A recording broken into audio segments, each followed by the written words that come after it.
नमस्कार। राजस्थान समता मंच में आपका स्वागत है। मारवाड़ी में एक कहावत है, घनी गई थोड़ी रही। लोकसभा चुनाव परिणाम पर यह कहावत अब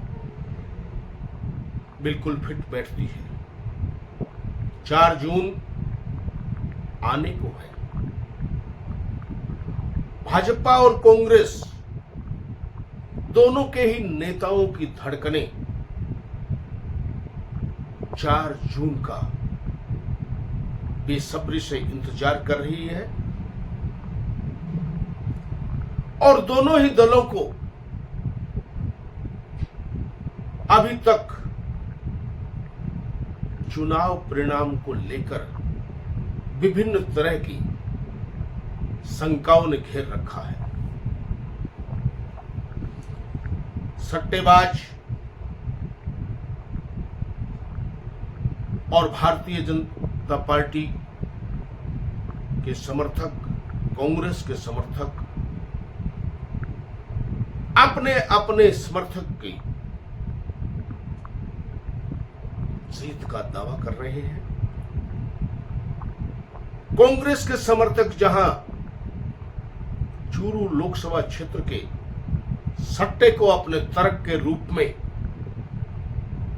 प्रस्तुत कर रहे हैं, वहीं भारतीय जनता पार्टी के समर्थक इस बात का दावा कर रहे हैं कि इस बार का चुनाव परिणाम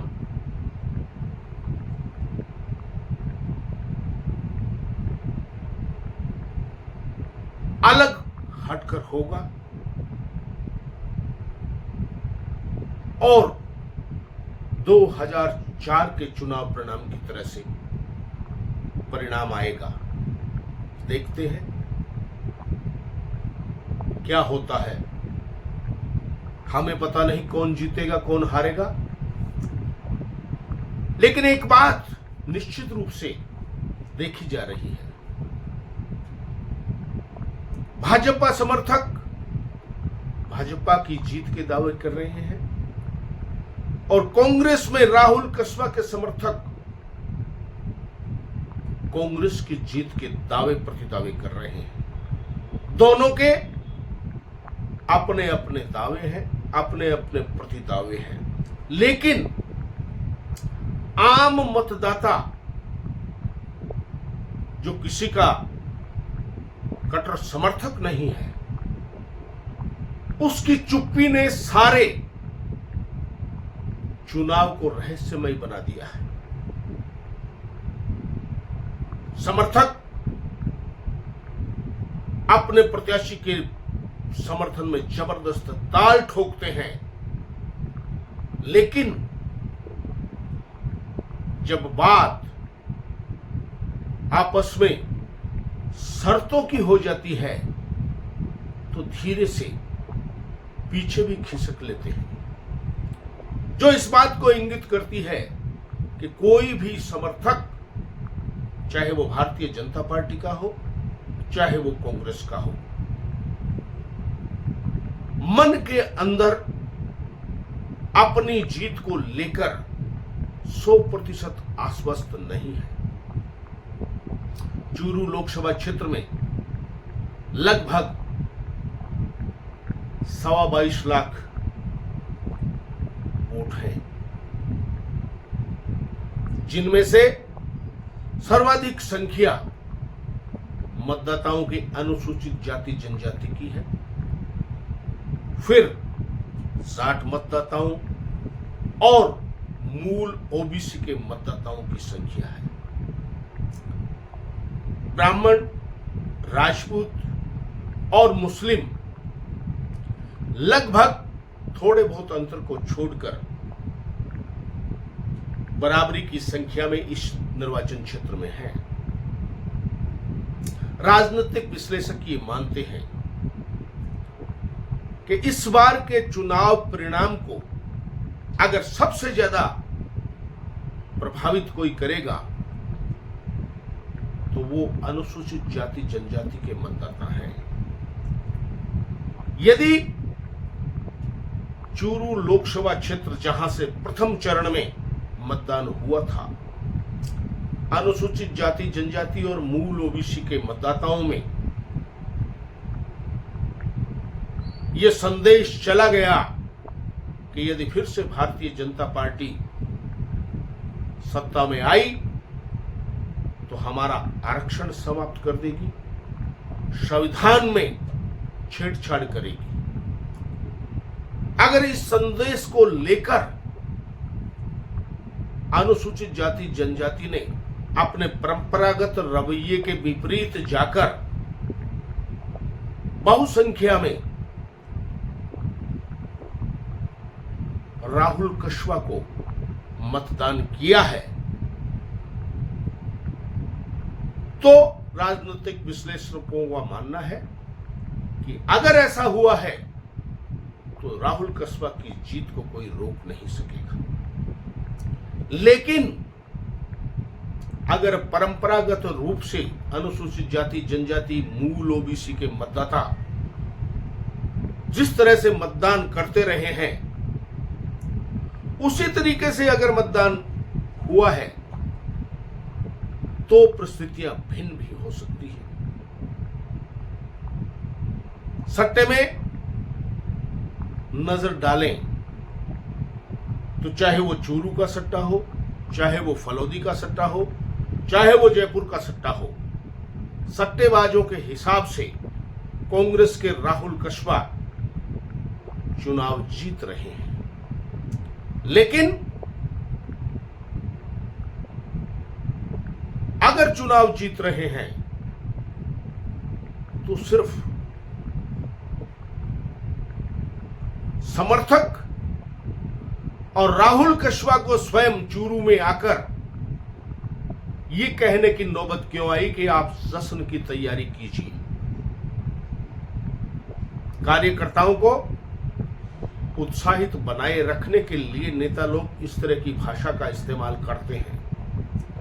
क्योंकि चुनाव परिणाम तो 4 तारीख को आएगा। 2004 में भी जब चौधरी बलराम जाखड़ ने चूरू लोकसभा क्षेत्र से चुनाव लड़ा था तो कांग्रेस का कोई भी समर्थक और स्वर्गीय बलराम जाखड़ का पूरा परिवार ने सपने में भी नहीं सोचा था कि वे राम सिंह कस्वा जैसे नए आदमी के सामने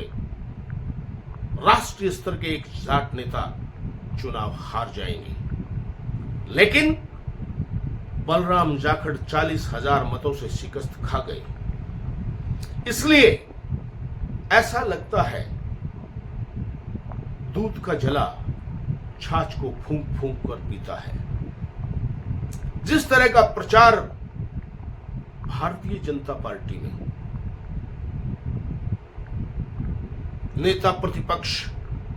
रह चुके राजेंद्र राठौड़ कर रहे हैं और स्वयं भाजपा प्रत्याशी देवेंद्र झाझड़िया आत्मविश्वास के साथ दावा कर रहे हैं कि 4 तारीख को जब चुनाव परिणाम आए तो देखना जनता का निर्णय क्या होता है। दोनों उम्मीदवारों में आत्मविश्वास, दोनों उम्मीदवारों के समर्थकों में आत्मविश्वास और समर्थकों के अलावा आम मतदाता की चुप्पी इस चुनाव में क्या संदेश दे रही है पता नहीं। ये तो 4 तारीख को जब ईवीएम खुलेगी तभी पता चलेगा, क्योंकि हर व्यक्ति को अब बेसब्री से 4 जून का इंतजार करना पड़ रहा है और जो जो समय नजदीक आ रहा है ये इंतजार भी भारी पड़ता चला जा रहा है।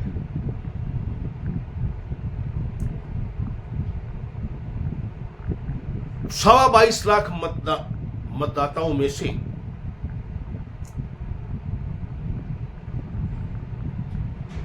अनुसूचित जाति जनजाति, जाट समाज,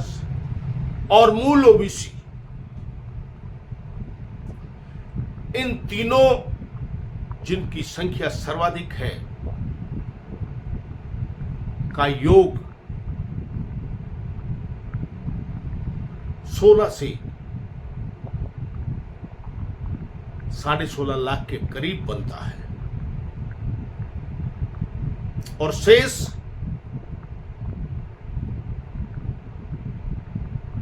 राजपूत, ब्राह्मण और मुस्लिम, इस तरह के जातीय समीकरण के मध्य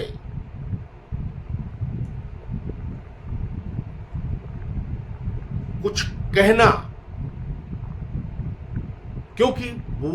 वोट सिर्फ एक समाज विशेष के नहीं लगे हैं और फिर दोनों ही उम्मीदवारों का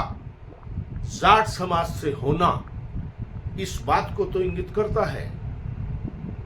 कि जाट समाज के मतों में विभाजन तो हुआ है। यह अलग बात है कि विभाजन का स्तर क्या रहा। जो झाझड़िया को जिताना चाहते हैं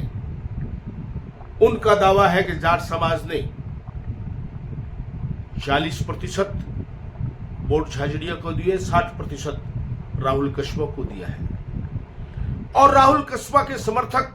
जाट समाज के लोग ये दावा करते हैं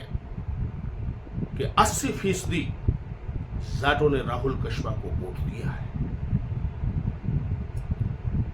लेकिन अगर अनुसूचित जाति जनजाति में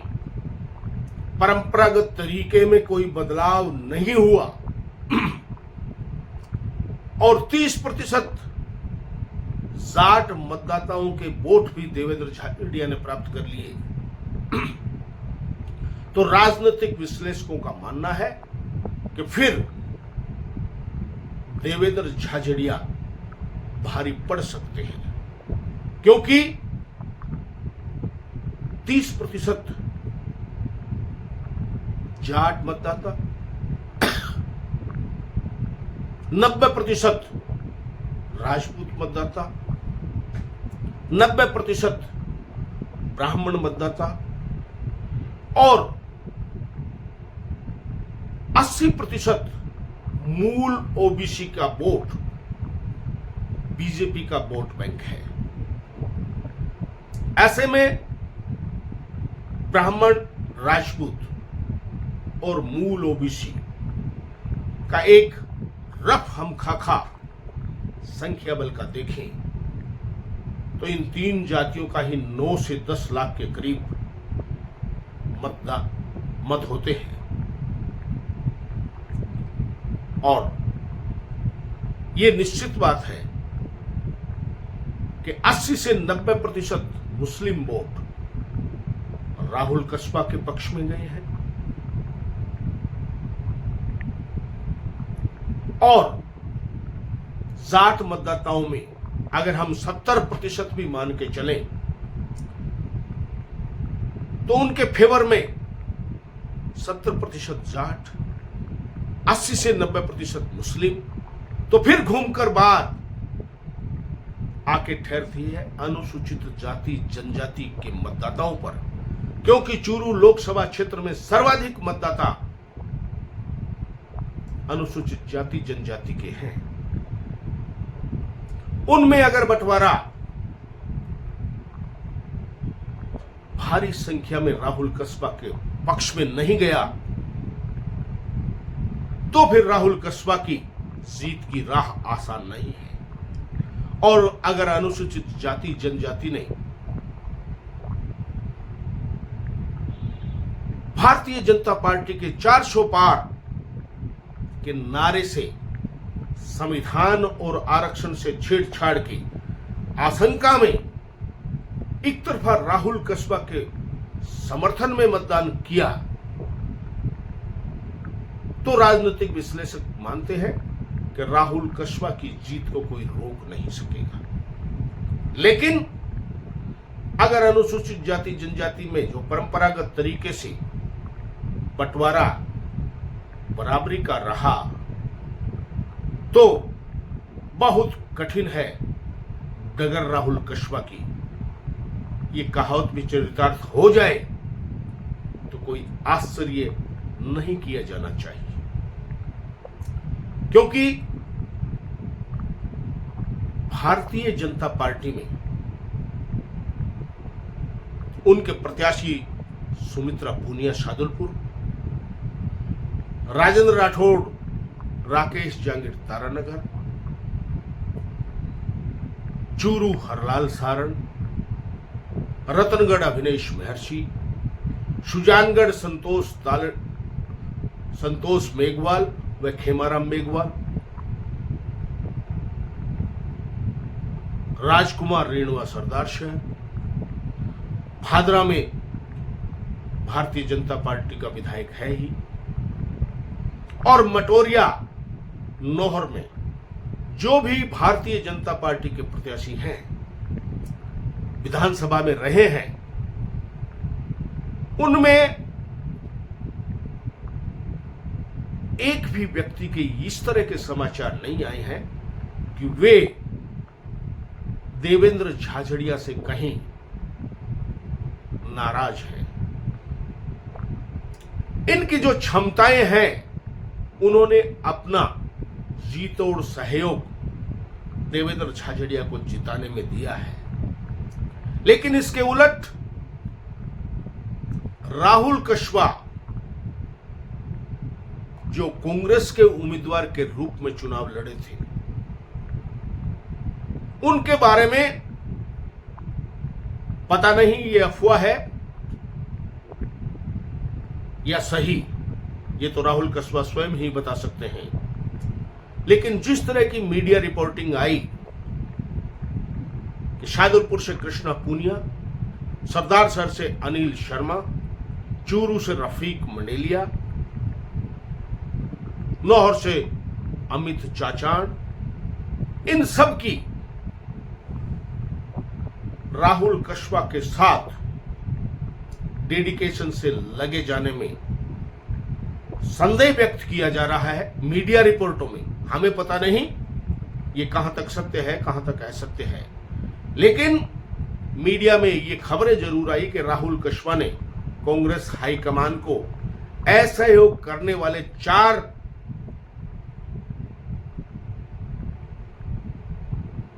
लोगों को, जो विधायक भी हैं और प्रत्याशी रहे हुए भी हैं, उनकी शिकायत की है। यदि ये सत्य है तो फिर राहुल कस्बा के साथ अगर इन लोगों ने कहीं पर भी धोखा करने का प्रयास भी किया है या धोखा किया है, तो उसकी पूर्ति राहुल कस्बा किससे करेंगे, इस बात का पता नहीं, क्योंकि जाट मतदाताओं में तो राहुल कस्बा के प्रति रुझान बहुमत में रहा था और आज भी उनके समर्थक उनके पक्ष में दावा करते हैं।